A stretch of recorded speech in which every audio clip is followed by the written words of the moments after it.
This is Roger Struckoff with Syscon TV. We're on day 3 of Cloud Expo and Things Expo at the Santa Clara Convention Center. And I'm sitting here with Shrikant Pattathil from Harbinger Systems. We're going to talk a little bit about moving customers to the cloud.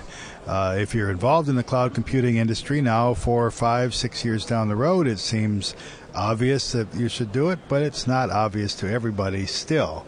And so let's talk a little bit about your experiences in moving customers to the cloud. And welcome, by the way. Thank you, Roger. It's a pleasure being here on Syscon TV.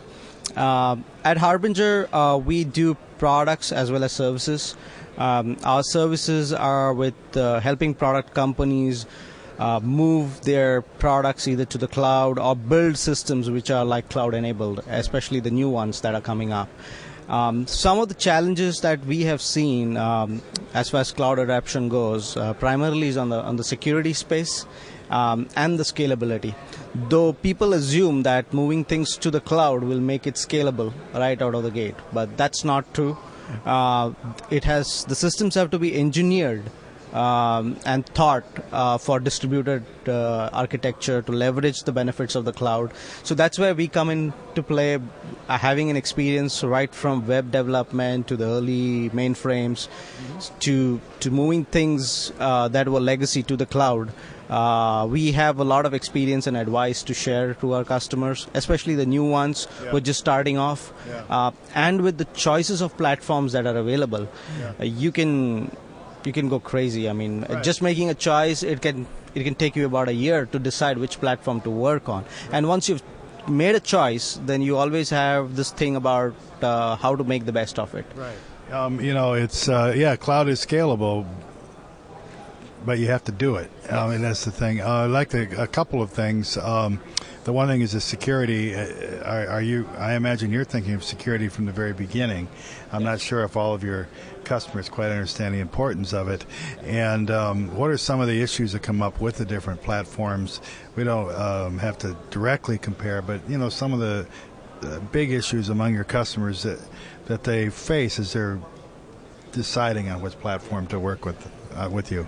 Yeah, so the way we look at security is that there are two things. One is security in cloud and security in the cloud. So it's like two terminologies that we are coming up with, and the industry also knows about it. One is when you're putting applications into the cloud, then how are you going to make it secure? The applications themselves, what kind of authentication they use, how they interact with other subsystems, how is the encryption done, and all of that. So that's one part where in the application development we are helping customers with. The other part is securing the cloud infrastructure itself. So there also we are working with some customers who are building intrusion detection, threat analysis, threat awareness. So having this knowledge about at the system and network level, how security behaves and how to secure your infrastructure, as well as within the application, it helps for customers to work with partners like us to develop their solutions. And I think as customers, they need to be wary of both things. They cannot just think that, the cloud environment is secure, so we are secure. Their apps have to be also secure. And if their apps are secure, they cannot just assume that the cloud will automatically be secure. They have to worry about that aspect as well. You say it could take a year in the planning process just to decide how to deploy, but yet everything is moving.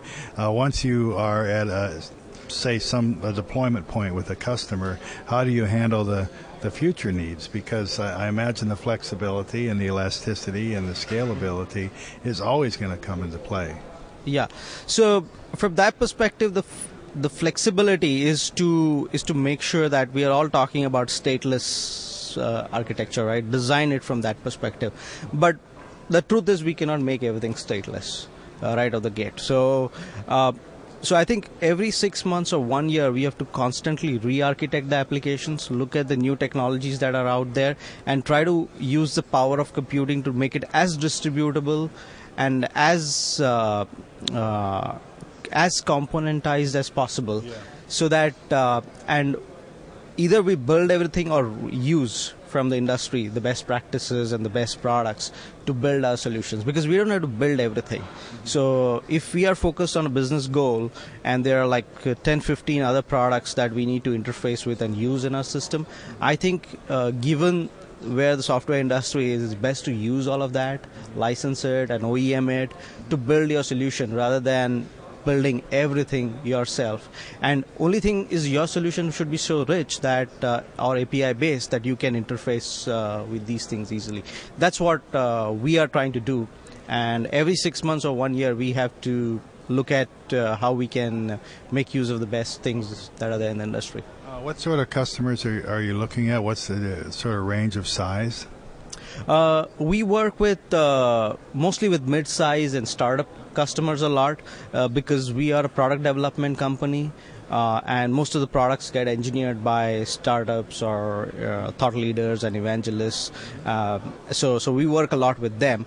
But we also do work with some large corporations, but primarily there again, if they are interested in developing a new software or building a new component, that's where our core expertise is. Okay, so why are they doing business with you? What's the advantages? The advantages is that as a services company, having specific focus on product development, we want to use the best solutions to build their software and to make sure that their product stands out in the market.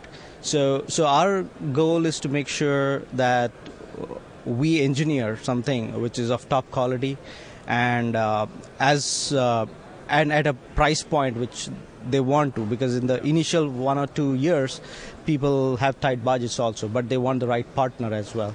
So I think working with a company like us which has a niche focus on product development helps them come up with and develop something at the best price. Okay, and where do they find you on the web? They can find us on harbingersystems.com. They can also find us as harbingergroup.com. So these are the two places to go to. Great. Migrating customers to the cloud. This is an issue that I've been trying to find out exactly how much of the world has moved to the cloud, and even though we're all into it here, it's still a lot of people to be converted. I think Yes. We've just made a start on it. So we've been sitting here with Shrikant Pattathil with Harbinger Systems. He's migrating people to the cloud. You want to know more? HarbingerSystems.com, HarbingerGroup.com. Thanks for joining us. Thanks for watching. For Syscon TV, this is Roger Struckoff.